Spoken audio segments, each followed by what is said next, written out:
Hello students. मैं doctor Ramjidas Rathore आप सभी का मेरे यूट्यूब चैनल कॉमर्स एजुकेशन में स्वागत करता हूं। जैसा कि हम कॉर्पोरेट अकाउंट को पढ़ रहे हैं और कल हमने बैलेंस शीट के फॉर्मेट के बारे में बात की थी, जो अभी आपकी स्क्रीन पर है। इस फॉर्मेट को कल हमने सीखा था। आज हम बैलेंस शीट को बनाने के लिए जो डायरेक्शंस हमको दिए गए हैं उनकी चर्चा करेंगे, और साथ ही साथ बैलेंस शीट में जो सारे पॉइंट्स आपको दिए गए थे उनका क्या मतलब है, किस तरीके से हम उनको ट्रीट करेंगे, तो इस सारी डिटेल पर हम चर्चा करेंगे। तो आप लगातार वीडियो से जुड़े रहिए। चलिए आगे हम इसके डायरेक्शंस को पढ़ते हैं। तो जैसा कि हमने अभी बैलेंस शीट के फॉर्मेट को भी देखा था, उसमें हमारे पास लायबिलिटीज़ और एसेट्स की जानकारी दी गई थी। तो बैलेंस शीट को जब तैयार करेंगे तो उस समय कुछ जनरल इंस्ट्रक्शंस आपको दिए गए हैं, तो सबसे पहले हम उन्हीं पर चर्चा करेंगे।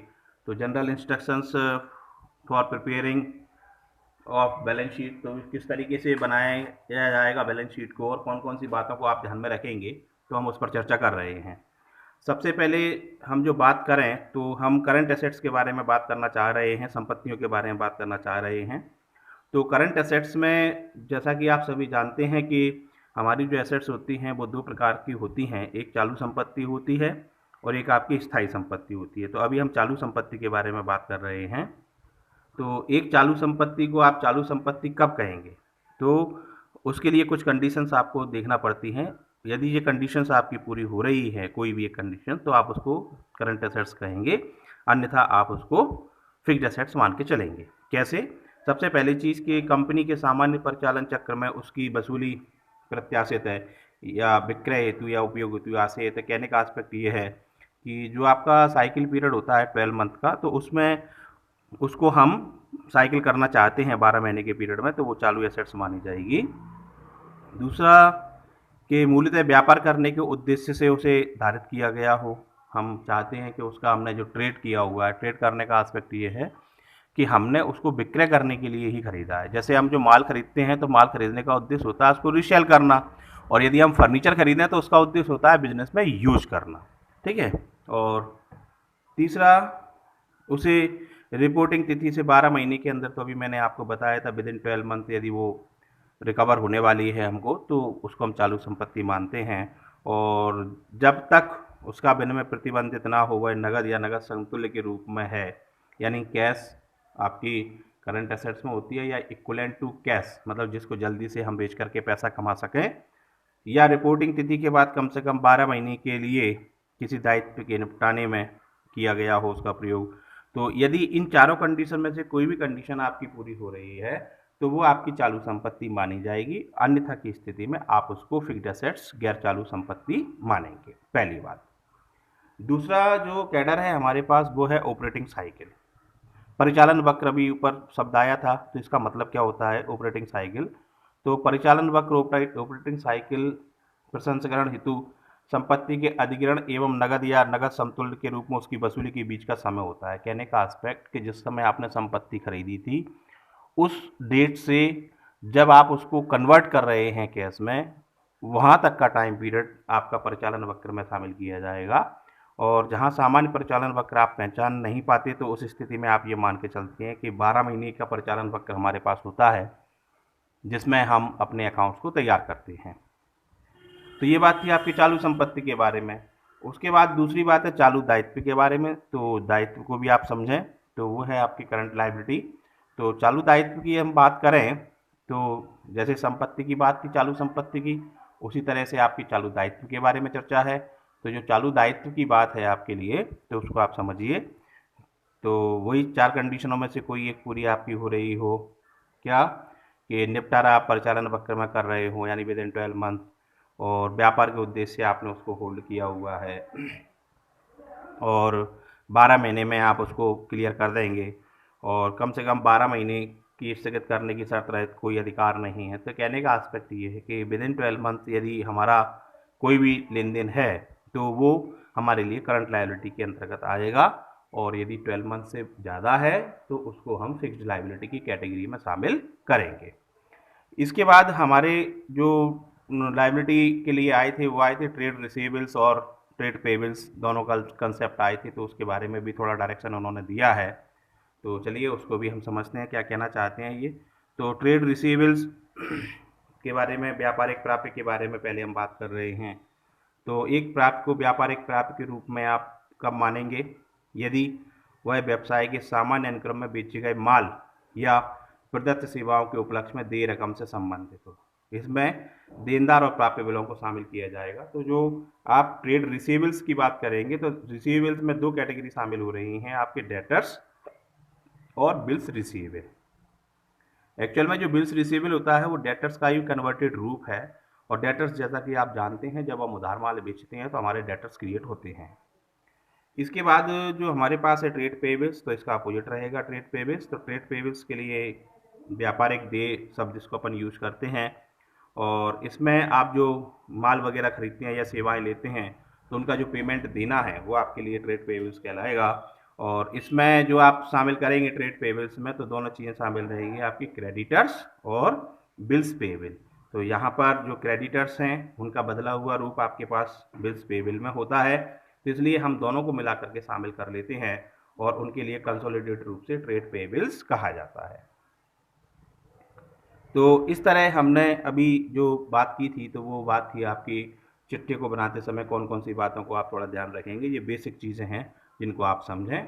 और इसके बाद अब हम जो महत्वपूर्ण चर्चा कर रहे हैं वो ये है कि जो बैलेंस शीट हम बनाते हैं तो उस बैलेंस शीट के फॉर्मेट में आपने देखा था कि आपके लिए लायबिलिटीज़ वगैरह दी थी, इक्विटी एंड लायबिलिटीज़, ठीक है। और दूसरा ब्लॉक आपके लिए एसेट्स के लिए था।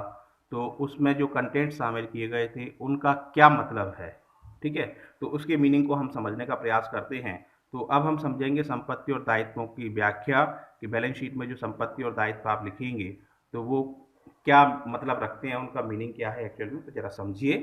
तो जो पहला ब्लॉक हमारे पास था इक्विटी एंड लायबिलिटीज़ में, तो वो लायबिलिटीज़ में पहला ब्लॉक हमारे पास था शेयर होल्डर्स फंड, अंशधारियों का कोष। तो जो अंशधारी का कोष है उसके आपके ब्लॉक अगेन आगे दिए गए थे आपके ABC में, और जो ए ब्लॉक था, ए ब्लॉक में आपके पास थी शेयर कैपिटल। अब इस शेयर कैपिटल से देखिए, आप चूंकि पहले स्टडी करके आए हैं बीकॉम सेकेंड ईयर में, अब हम लोग हैं, हमने 12th में कंपनी के बारे में पढ़ा हुआ है, वहाँ शेयर कैपिटल को हम डिटेल पढ़ के आए हैं, वही सारी बातें यहाँ पर भी हैं। तो जो आपका शेयर कैपिटल है तो इसमें आपको जो कैपिटल की सिस्टम दिया रहता है उसको आप समझें। तो पहला आपको दिया हुआ है अधिकृत अंशों की संख्या व रकम, जिसको बोलते हैं ऑथराइज्ड शेयर कैपिटल। तो ऑथराइज्ड शेयर कैपिटल उसका कितने शेयर्स है और उससे आपकी रिलेटेड कितनी अमाउंट बन रही है। उसके बाद है आपका issued, subscribed and called up and paid up share capital. तो वो सारी चीज़ों को आप बताएंगे कि आपने उसमें से कितने शेयर्स आपने इश्यू की, कितनी जनता ने आवेदन मांगा हुआ है और कितना उस पर पेमेंट मिला है, कितना शेष है। तो वो सारी चीज़ों की संख्या आप इसमें देंगे। और इसके बाद आपको दिया है प्रति अंश अंकित सममूल्य। तो जो आपका इक्विटी शेयर है उसकी वैल्यू कितनी है, एक अंश की वैल्यू कितनी है, तो वो जानकारी भी आप देंगे, वैल्यू पर शेयर। और रिपोर्टिंग अवधि के प्रारंभ व अंत पर अदत्त अंशों की संख्या का समाधान। तो कहने का एस्पेक्ट ये है कि आपके ओपनिंग क्लोजिंग में जिन शेयर से पैसा मिलना शेष रहा था, तो पहले कितने मिलना शेष था, ड्यूरिंग द ईयर आपको कितना पैसा और मिला है, और लास्ट में कितना पैसा शेष रहा है, वो सारी जानकारी आप शेयर कैपिटल ब्लॉक के अंतर्गत बैलेंस शीट में उपलब्ध कराएंगे। इसके बाद हम चिट्ठी के बारे में और बात करें तो चिट्ठी के तैयार करने की तिथि से ठीक 5 वर्ष पूर्व की अवधि के लिए जो संविदा या संविदाओं के अनुसरण में पूर्णदत्त रूप से आवंटित अंशों के वर्ग व कुल संख्या जिनका भुगतान नगद के रूप में ना मिला हो। कहने का एस्पेक्ट ये है कि देखिए, शेयर्स आप एक तो इश्यू करते हैं फॉर कैश के लिए, और अदर देन कैश के रूप में भी आप शेयर्स को यूज़ करते हैं, तो उसकी जानकारी भी आप यहाँ पर देंगे। ये आपका शेयर कैपिटल ब्लॉक ही चल रहा है। और इसमें दूसरा पॉइंट रहेगा कि बोनस अंशों के रूप में पूर्णदत्त रूप से आवंटित अंशों की कुल संख्या व वर्ग। यदि आपने बोनस शेयर्स इशू किए हैं तो वो कितने शेयर्स आपने इशू किए हैं, कितनी संख्या है, वो सारी आप बताएंगे। और वर्ग का एस्पेक्ट प्रेफरेंस शेयर्स हैं, इक्विटी शेयर्स हैं, वो जानकारी आपको देनी है। और वापस क्रय किए गए, दैट मीन्स फॉरफीचर शेयर्स की संख्या भी आप देंगे कि यदि कोई वापस क्रय किए गए अंश आपने बाई बैक लिया है शेयर्स का, तो उसकी जानकारी भी आप देंगे, और कौन सी कैटेगरी आपने वापस ली है वो आप देंगे। ये शेयर कैपिटल ब्लॉक में था। इसके बाद आपका है अनपेड कॉल्स की जानकारी, अदत्त मांगों की जानकारी। तो संचालक और अधिकारियों द्वारा अदत्त मांगों के कुल मूल्य को दर्शाते हुए। तो इसमें दोनों चीज़ें दी गई हैं कि जो आपकी अनपेड कॉल्स हैं तो वो नॉर्मल अनपेड कॉल्स कितनी हैं, और यदि संचालक और अधिकारियों द्वारा भी कुछ पैसा देना शेष रहा है तो वो कितना है उसकी जानकारी आप देंगे। इसके बाद है आपका अब फॉरफिटेड शेयर्स। तो जो शेयर्स आपके अनपेड रह जाते हैं उसकी प्रोसेसिंग करने के बाद आप उनका हरण कर लेते हैं, तो जो फॉरफिटेड शेयर्स हैं मूल रूप से चुकता राशि, वो सारी जानकारी भी आप इसमें देंगे। तो इस तरह आप शेयर कैपिटल ब्लॉक को यूज़ करेंगे। ये आपका पहला मैटर था। अब इसमें जो सेकंड है आपके लिए, तो सेकंड जो आपके पास है रिजर्व एंड सरप्लस के लिए। तो रिजर्व एंड सरप्लस जो ब्लॉक आप यूज करेंगे इसमें आपको दो कैटेगरी दी जाएंगी। तो पहली कैटेगरी को अपन समझते हैं कि संचितियों व आधिक्य को निम्न प्रकार से वर्गीकृत किया जाएगा। तो पहला है आपके पास पूंजीगत संचिति, जिसको हम बोलेंगे कैपिटल रिजर्व। दूसरा है आपका पूंजी शोधन संपत्ति, कैपिटल रिडम्पशन रिजर्व। तीसरा है आपका प्रतिभूति प्रीमियम संचिति, तो आपका प्रीमियम जो संचिति है और सिक्योरिटी प्रीमियम। और उसके बाद आपका ऋण पत्र शोधन डिवेंचर रिडम्पशन फंड आपने बनाया है, रिवैल्यूएशन फंड पुनर्मूल्यांकन फंड आपने बनाया है, और अंश विकल्प शेयर ऑप्शन आउटस्टैंडिंग अकाउंट आपने बनाया है वो, और अदर कोई भी संचय जिसका उद्देश्य यदि कोई आपका क्लियर नहीं हो पा रहा है प्रकृति उद्देश्य, तो जो वो भी आप इसमें शामिल करेंगे। तो ये तो था आपका संचयों के बारे में जानकारी। और उसके बाद जो आधिक्य की जानकारी, आधिक्य सरप्लस, दैट मीन्स कि जो लाभानी खाते का आपका शेष होता है तो उसमें लाभांश, बोनस अंश और संचितियों में से ट्रांसफ़र आवंटन करने के बाद जो शेष राशि आपके पास बची हुई है, यानी फ्रेश प्रॉफिट जो आपके पास बचा हुआ है, उसको हम सरप्लस कैटेगरी में इसमें ही शामिल करेंगे इस ब्लॉक में। और अंतिम चिट्ठी के बाद किए गए जोड़ व कटौती को निर्दिष्ट शीर्ष कॉमा से प्रत्येक के अधीन आप अलग से दर्शाएंगे। तो ये आपका डायरेक्शन आपके लिए रहा। तो ये आप रिजर्व एंड सरप्लस को लिखेंगे। और दूसरी बात इन्होंने जो बात की, एक तो संचितिवादिकों के रूप में इन्होंने बात की, और दूसरी बात ये करना चाहते हैं कि एक संचिति जो एक अलग से रखे गए विनियोगों का प्रतिनिधित्व करती हो, रिप्रेजेंटेशन करती हो, उसको आप क्या कहेंगे, फंड।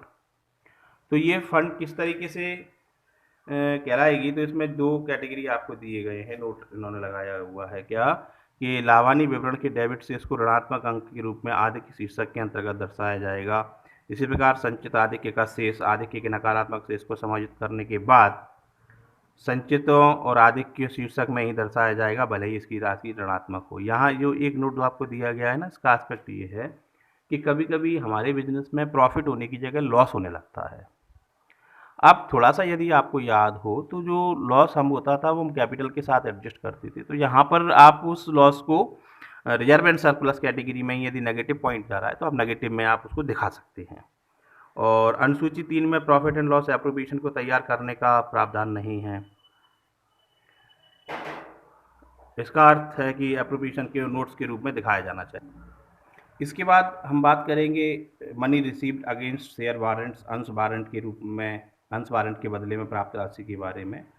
तो जो अंश वारंट होते हैं सामान्यतः प्रवर्तकों और अन्य व्यक्तियों को इस आशय से आप निर्गमित करते हैं शेयर वारंट्स को कि एक निर्धारित तिथि पर निर्धारित राशि पर वारंटों को परिवर्तित करके उन अंशों के रूप में निर्गमित किया जा सके। और जो शेयर वारंट होते हैं तो वो अंश पूंजी की तरह ही होते हैं, अतः इन्हें कंपनी की विनियोजित पूंजी में आप शामिल करते हैं। तथापि अंश वारंट पर लाभांश का भुगतान नहीं किया जाता, इसको आप विशेष ध्यान रखिएगा, क्योंकि चिट्ठी की तिथि तक उनको अंशों में परिवर्तित नहीं किया गया है। तो इसको थोड़ा याद रखें कि अंश वारंट पर लाभांश का भुगतान नहीं किया जाता है, क्योंकि चिट्ठी की तिथि तक यदि उनको अंशों में परिवर्तित नहीं किया गया है तो। और यदि अंश वारंट शेयर में कन्वर्ट हो चुके हैं तो शेयर पर तो लाभांश दिया जाता है, ये बात हम जानते ही हैं। तो ये बात अभी जो हम कर रहे थे वो शेयर होल्डर्स फंड के बारे में बात कर रहे थे। तो शेयर होल्डर्स फंड में हमने 3 कैटेगरी को जाना, share capital, reserve and surplus और अंश वारंट के बदले में प्राप्त राशि। अब हम इसी में दूसरे पॉइंट पर बात करते हैं कि आवंटन पूर्ण न होने पर अंश प्रार्थना पत्र राशि, तो share application money pending allotment. तो यदि कंपनी ने प्रार्थना पत्र राशि प्राप्त कर ली है लेकिन चिट्ठी की तिथि तक आवंटन पूर्ण नहीं हुआ है, तो इस प्रकार प्राप्त प्रार्थना पत्र राशि को एक दायित्व माना जाएगा और इसे आप दिखाएंगे इस दायित्व शीर्षक में। और ध्यान रहे कि इस राशि को कंपनी की विनियोजित पूंजी में शामिल नहीं किया जाएगा। अब देखिए यहाँ जो महत्वपूर्ण बिंदु है आपके लिए समझने वाला वो ये है, क्या होता है कि कंपनी जब अपने शेयर्स इश्यू करना चाहती है तो कंपनी को कई सारे आवेदन प्राप्त होते हैं। तो कभी कभी ओवर सब्सक्रिप्शन की स्थिति में क्या होता है कि कंपनी को पैसा तो मिल गया है लेकिन हम उन आवेदनों पर अंशों का आवंटन नहीं कर रहे हैं। तो जितना अलॉटमेंट हमने नहीं किया है उनका पैसा हमको इन फ्यूचर देना है, वो हमारी कैपिटल तो नहीं है। इसलिए आप उसको कहाँ पर दिखाएंगे, इसको लाइबिलिटी साइड में दिखाया जाएगा। तो ये आपकी बात हुई दूसरे पॉइंट पर लाइबिलिटी साइड का। तीसरा पॉइंट जो आपके पास था वो था आपका लिए गैर चालू दायित्व। तो गैर चालू दायित्व में हमारा जो ब्लॉक्स बनाए गए हैं, तो पहला है लॉन्ग टर्म बोरोइंग्स। तो लॉन्ग टर्म बोरोइंग्स में कौन कौन सी चीज़ें आप शामिल करेंगे, तो उसको आप देखें। तो लॉन्ग टर्म बोरोइंग्स को भी आगे इन्होंने कैटेगराइज किया है, जिसमें सबसे पहला पॉइंट आपके सामने स्क्रीन पर है कि बंद ऋण पत्र यानी बॉन्ड या डिवेंचर्स, सावधि ऋण लॉन्ग टर्म लोन, बैंक सेवा अन्य पक्षों से आप ले सकते हैं। डिफर्ड लाइबिलिटी स्थगित भुगतान दायित्व, निश्चित जो आपका डिपॉजिट्स हैं मोर देन 12 मंथ्स, संबंध पक्षों से ऋण व अग्रिम, वित्तीय पट्टा बाध्यताओं की दीर्घकालीन देयता और अन्य ऋण तथा अग्रिम ये प्रकृति निर्दिष्ट करें। तो ये सारी चीज़ आपकी लॉन्ग टर्म लाइबिलिटी के लिए रहेगी। और दूसरा इन्होंने जो बताया है कि उधार जो आपके पास है, तो उधार को आगे हम जो उधार देते हैं वो उसको सिक्योर्ड और अनसिक्योर्ड कैटेगरी में बांटा गया है, ठीक है ना। तो जिस मामले में आपने सिक्योरिटी दी हुई है तो वो आपका सिक्योर्ड लोन होता है, और जिसमें आपने सिक्योरिटी नहीं दी हुई है वो आपका अनसिक्योर्ड लोन होता है। तो ये सारी बातें अभी मैंने आपको समझाई। इसके बाद हम बात करते हैं डिफर्ड टैक्स लायबिलिटी के बारे में, स्थगित कर दायित्व। तो ये क्या होता है इसको भी आप समझें। तो कर योग्य आय लेखांकन आय से भिन्न होती है। कर योग्य आय आयकर अधिनियम पर आधारित होती है, जबकि लेखांकन आय लेखांकन व्यवहारों के आधार पर निर्धारित की जाती है। देखिए, अकाउंटिंग इनकम आपका अलग मैटर है और टैक्सेबल इनकम अलग मैटर है।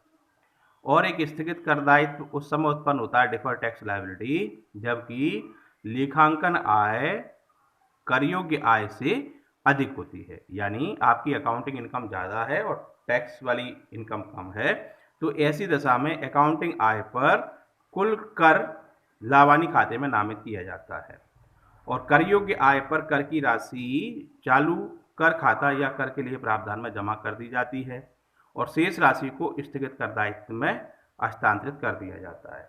तो इसमें आप क्या करते हैं कि आप अपनी टोटल टैक्स लायबिलिटी को कैलकुलेट कर लेते हैं, और जितना अभी से संबंधित था वो आपने पेमेंट कर दिया, फॉरवर्ड कर दिया, और उसके बाद जो आपके पास शेष बच रहा है उसको आप स्थगित कर दायित्व में हस्तांतरित कर देंगे। तो ये थी बात आपकी डिफर्ड टैक्स लायबिलिटी के बारे में।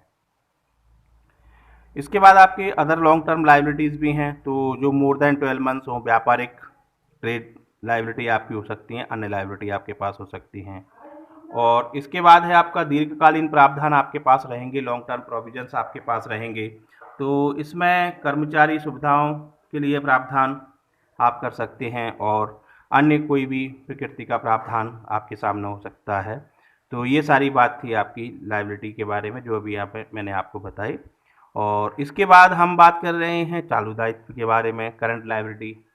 अभी हमने समझा था किस टाइप से क्या होता है, ठीक है ना।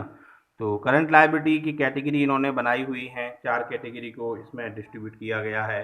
तो ये किस तरीके से आपको समझाई जाएंगी, तो ज़रा इसको आप देखें स्क्रीन पर।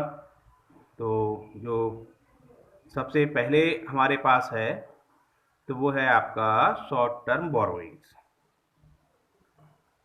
ठीक है, अल्पकालीन उधार। तो जो आपका शॉर्ट टर्म बोरोइंग्स है तो वो मांग पर देय ऋण, बैंक व अन्य पक्षों से, संबंध पक्षों से ऋण अग्रिम और अल्पकालीन निक्षेप, और यदि कोई सूचना नहीं है तो उसको आप दीर्घकालीन मानेंगे, अन्य ऋण और अग्रिम, ठीक है। और उधारी जो आपका उधार है तो वो सिक्योर्ड अनसिक्योर्ड कैटेगरी में आप उसको शामिल कर सकते हैं, अभी हमने पहले भी समझा था। और इसके बाद ट्रेड पेबल्स, तो ट्रेड पेबल्स को भी अभी हमने समझा था कि जो व्यापारिक देय आपके होते हैं, तो जिसमें आप जो सेवाएं वगैरह ले चुके हैं और उनका पैसा आपको देना है, तो उसमें लेनदार और देय बिल को शामिल किया जाता है। और इसके अलावा आपकी अदर करंट लायबिलिटी भी हो सकती हैं। तो अदर करंट लायबिलिटीज़ आपकी स्क्रीन पर दी गई हैं, आप देखें इनको।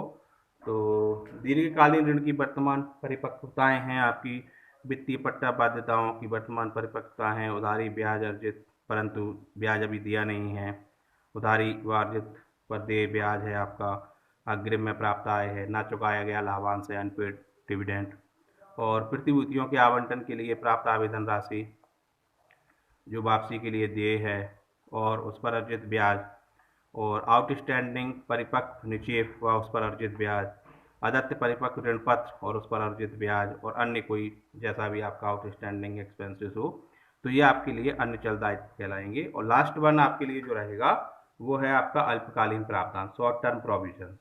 तो कर्मचारी सुविधाओं के लिए आपका प्रावधान हो सकता है, और अन्य आपका जो प्रकृति जिनको स्पष्ट करें तो वो सारे आपके प्रावधान हो सकते हैं। तो ये सारी बात हमने अभी जो आपके सामने की वो बैलेंस शीट की लायबिलिटीज़ को हमने अभी समझा।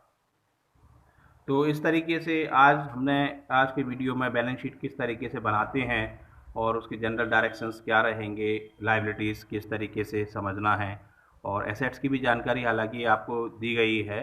तो अभी मैं इस वीडियो में उसको ऐड नहीं कर रहा हूँ, आप उसको बुक से एसेट्स की जानकारी को और पढ़ें, और अगले वीडियो में फिर हम प्रॉफिट एंड लॉस अकाउंट की जानकारी शेयर आपके साथ करेंगे। तो आप जुड़े रहिए। आपने वीडियो देखा उसके लिए आप सभी का बहुत बहुत धन्यवाद। Thank you and have a nice day.